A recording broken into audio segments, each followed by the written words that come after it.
been in development since 2006, and there's always been a roadmap and a plan for Gen 4 and beyond. So I like to think of Frostbite as an evolutionary process, and Frostbite 3 is the next step in that evolution. Frostbite 3 is a really powerful tool set. A gamer is going to experience a much more authentic, believable, and realistic-looking game. We have one unified program where you can create content that will run on everything from an iPhone to a next-gen console. And now it's really coming online and enabling the game designers to do way more than they've ever been able to do before. We spend significant effort on creating more dynamic and living environments. Before, they would have to go to a lot of work to make a tree feel like it swayed in the wind. Now we give them the tools to create the tree, and we let the game engine control how the wind affects that tree. Frostbite allows everything to work together. The waves on the beach, the wind blowing the whitecaps, even the clouds overhead all move consistently with the forces of nature. You might see an explosion go off, you'll see the trees nearby shake from the explosion. It's sort of subtle, but it creates this sense of seamless reality. So the large world coupled with a lot of people running around interacting with you really pays off in Battlefield 4. Destruction has always been a core feature of the Frostbite engine. It's the evolution of the way the environment is impacted by gameplay. Everything from the smallest spark colliding, but also gigantic chunks of debris that crumble when they impact the ground. The guys on Battlefield 4 have been working on something called Levolution.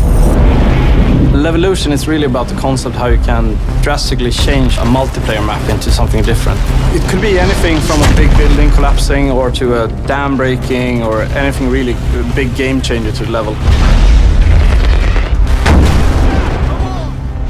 A recent feature that we've put in, and you'll see in Battlefield 4, is our networked water simulation.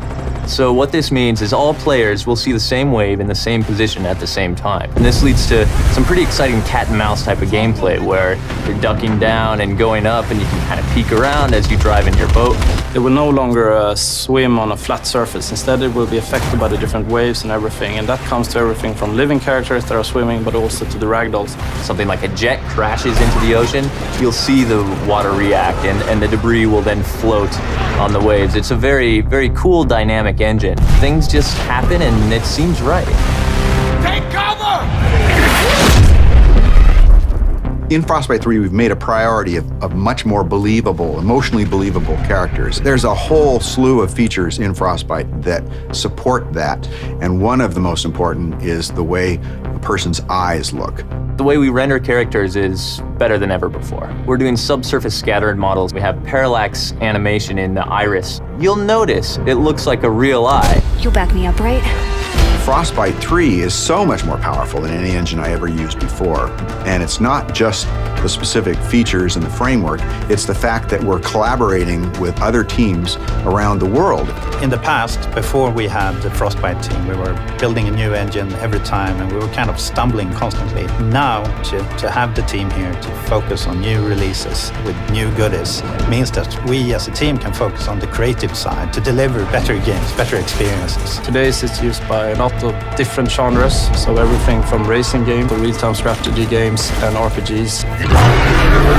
So in Battlefield 4, when the building collapses, the dust starts expanding, the debris is falling, the sparks are flying, the boats are ramping off of waves, all of this is because of Frostbite 3.